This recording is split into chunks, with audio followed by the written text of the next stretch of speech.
आमच्या धर्मामध्ये, आमच्या वेदांमध्ये कुठेही भेदाला महत्व नाही. विष्णुमय जग हे वैष्णवांचा धर्म. भेदा भेद भ्रम अमंगळ. आणि भेद कोणी निर्माण केला? तुम्ही, आम्ही निर्माण केला. आणि हाच भेद घालवण्यासाठी पुन्हा तो ब्रह्मांडाचा नायक, ब्रह्मांडाचा पिता कधी राम अवतार घेतला, कधी कृष्ण अवतार घेतला, आणि त्यानेच दत्त अवतारही घेतला, आणि त्यांनीच धरती दुबंगून श्री स्वामी समर्थ आविष्कारही धारण केला. आणि आपण सर्व भाग्यवान आहोत.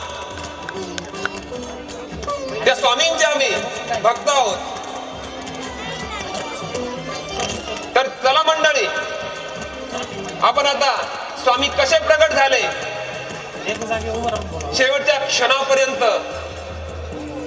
स्वामींच्या एक नाट्यमय महानिर्वाणापर्यंत श्री स्वामी समर्थ. मला लिहिण्याचा आदेश स्वामींनीच दिला. शेवटचा जो करुणामय प्रसंग, मला माहित मी तो कसा लिहिलेला आहे, पण तुम्हाला प्रत्यक्ष तो डोळ्याने बघता येणार आहे. महाराजांनी अनेक लीला केल्या. सर्व लीला मला इथं मांडणं शक्य नाहीये, परंतु आज कलियुगामध्ये सहज सोप्या भाषेमध्ये सर्वांना कळेल असं अध्यात्म मांडण्याचा आम्ही प्रयत्न करतोय. तुम्ही तो समजून घ्याल. आज कलियुगामध्ये कशाची आवश्यकता आहे? महाराज कोणी गुरु होते? कोणी देव होते? नाही. महाराज कोणी गुरु नव्हते, कोणी देव नव्हते. ज्या चमत्कार केले त्याच्या पाठीमागे संपूर्ण मानवजात सुखी व्हावी, हा स्वामींचा, हा दत्तप्रभूंचा उद्देश होता. श्री स्वामी समर्थ. जे अभिवचन दिलेलं होतं, परित्राणाय साधूनां विनाशाय च दुष्कृतां धर्म संस्थापनार्थाय संभवामि युगे युगे. आणि तोच ब्रह्मांडाचा पिता प्रगटला, अद्भुत प्रगटला. चला तर मंडळी, आपण प्रत्यक्ष जाऊनच बघू. फक्त आम्हाला तुमच्या सहकार्याची आवश्यकता आहे. 20 मिनिट कार्यक्रम कदाचित उशिराही संपू शकतो, पण शेवटचा क्षण महाराजांचा निर्वाणाचा बघा. मैं गया नहीं, मैं जिंदा है. हा क्षण परत आपल्या आयुष्यात येणार नाहीये. म्हणून तुम्हाला विनंती करेन, सर्वांना पाया पडून, सर्वांच्या पाया पडून, हात जोडून विनंती केले, सज्जनो शांतता राखा, सहकार्य करा, आणि स्वामींचं जे दर्शन आहे ते आपल्या नेत्रामध्ये नाही तर आपल्या हृदयामध्ये साठून आपल्या जीवनाचं मार्गक्रमण करा. चला तर मंडळी, आपण प्रत्यक्ष स्वामींनाच जाऊन बघूया. श्री स्वामी समर्थ. श्री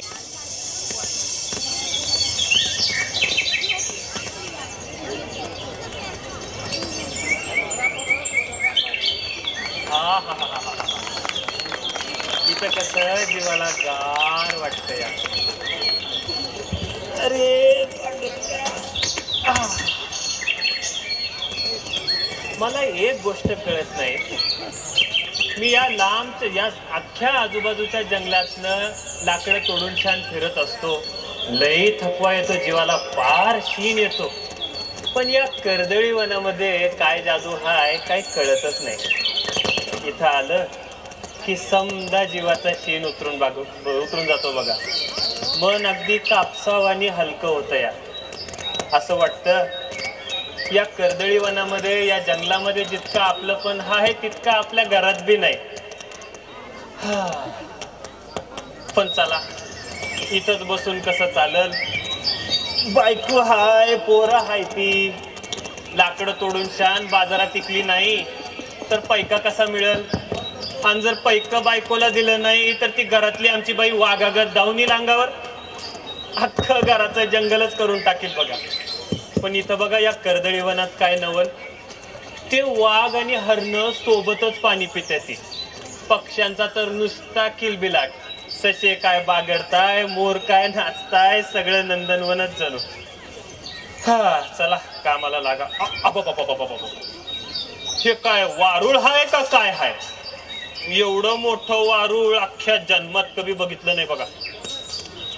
याच्यामधून तर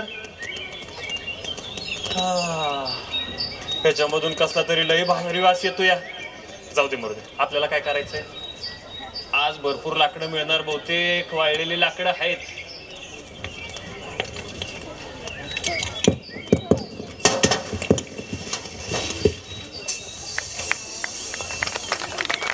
श्री स्वामी समर्थ महाराज की जय.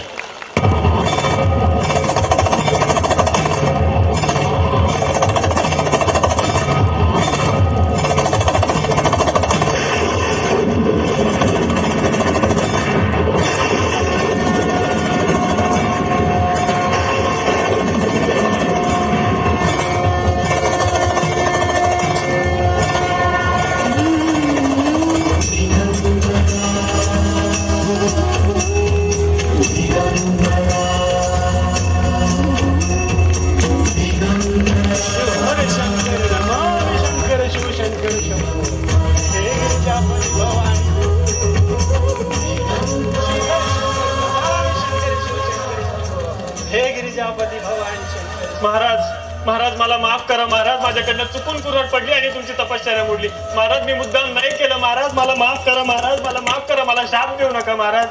आवडतोस काय? ये इकडे ये.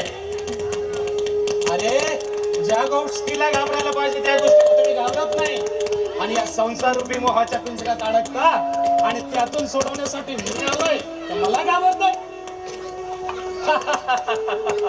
शिवहरी शंकर नमामि शंकर शिवशंकर. बाळा आता घाबरण्याचे दिवस संपले. ये अरे ये, ही सर्व लीला माझीच आहे. अरे मीच घडवलंय हे सगळं आणि तू मोठा भाग्यवान आहे. तुझ्यामुळे बऱ्याच लोकांचा उद्धार होणार आहे. घाबरू नकोस, देऊ नकोस, मी तुझ्या पाठीशी आहे. शिवहरी शंकर नमामि शंकर शिव. अरे बापरे, पाहायला तर शिवहरी शंकर नमामि शंकर शिव.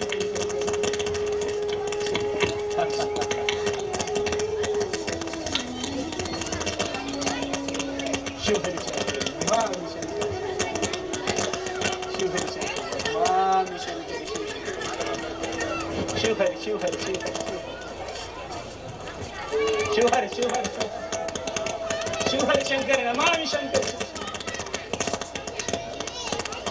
तू मोठा भाग्यवान आहे.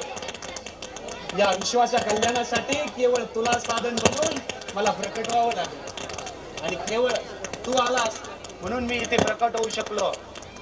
आता बघ कसा दृष्टांचा सहार करतो आणि जे माझी सेवा करतील त्यांचं दुःख निवारण करण्यासाठीच मला अवतार घ्यावा लागला. शिवहरी शंकर नमामि शंकर शिवशंकर. शिवहरी शिवहरी शंकर नमामि शंकर शिवशंकर.